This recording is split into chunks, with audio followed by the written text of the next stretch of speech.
In class 6 we are doing chapter number 23, fundamental concepts. Today we are going to study about open and closed figures. Can you see these figures, children? The following are some closed figures drawn in a plane. Can you see? Yes. Now see, the following are some open figures drawn in a plane. Open. They are open figures, children. Okay. And now see these figures. The following figures are in the same plane having intersecting line segments. Means the line segments are intersecting at some point, like it is intersecting. Here it is intersecting. Here it is intersecting. Clear? Now what is the difference among the different sets of figures drawn above for A, for B and for C? Children, the figures in A drawn above are plain closed figures because these figures, children, in A, they are your plain closed figures because they are bounded by continuous curves or lines. Bounded completely. And the curves or lines in the figure do not intersect each other. They do not intersect each other. Clear? So they are called these are called your plain closed figures. Then comes interior and exterior of a closed figure. Now this shaded portion is the exterior part and this unshaded portion is your interior. Okay.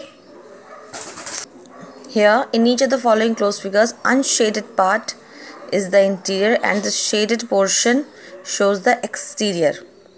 Whatever is here, it is inside, interior, and whatever is outside this circle, that comes in your exterior. Similarly with these two figures also. Now comes curvilinear or linear boundaries.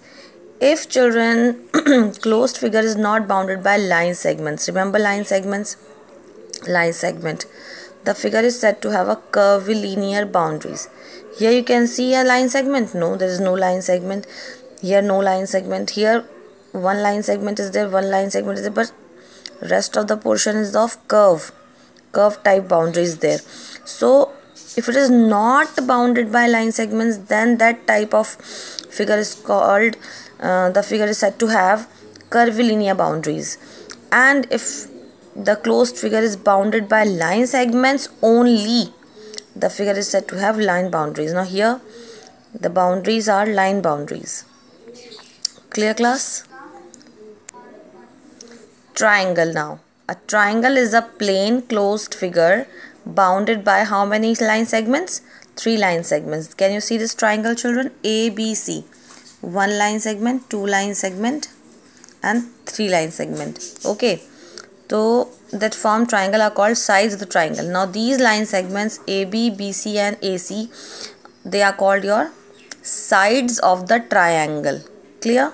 Then comes, children, rectangle is a plain closed figure bounded by 4 line segments. Now 1, 2, 3, 4. This is your rectangle. Now let's read something about rectangles. Opposite line segments are equal.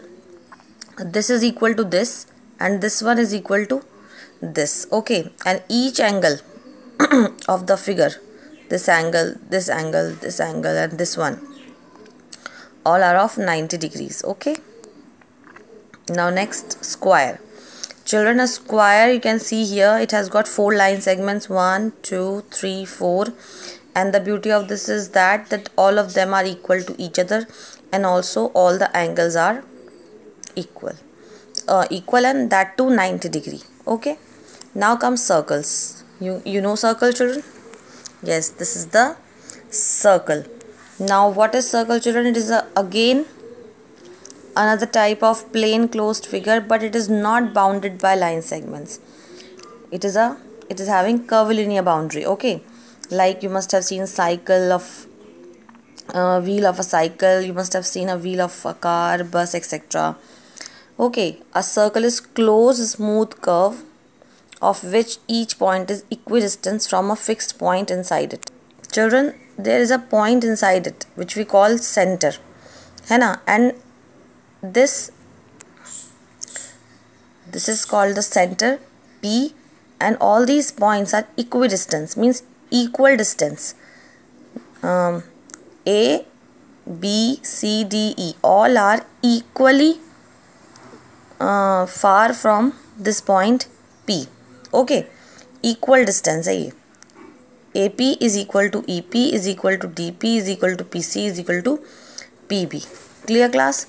Then comes, and this distance we have given a name, that is radius. This is your radius. Clear? Now comes perpendicular to a line segment. The two lines are said to be perpendicular to each other if they contain an angle of 90 degree between them. Now for example, there are two lines AB and CD. Now they will be called perpendicular to each other if they will be having angle of 90 degree between them. Okay, means this line is and this line are making what angle? 90 degree angle. Now perpendicular bisector, one more word they have added. What is this perpendicular bisector? Perpendicular to, understood, 90 degree. Okay, angle of 90 degree. And this bisector, bisector means to divide this thing into two equal parts. Bisect, to divide this section into two equal parts. Okay, like this line segment is there, and now this line MN is coming, and it has divided this AB into two parts, AP and PB, and AP is equal to PB. Also they are making 90 degree angle, so they are called perpendicular bisector. Clear? MN is the perpendicular bisector of AB because this MN is making 90 degree angle. Also this MN is dividing this AB into two equal parts. Clear class?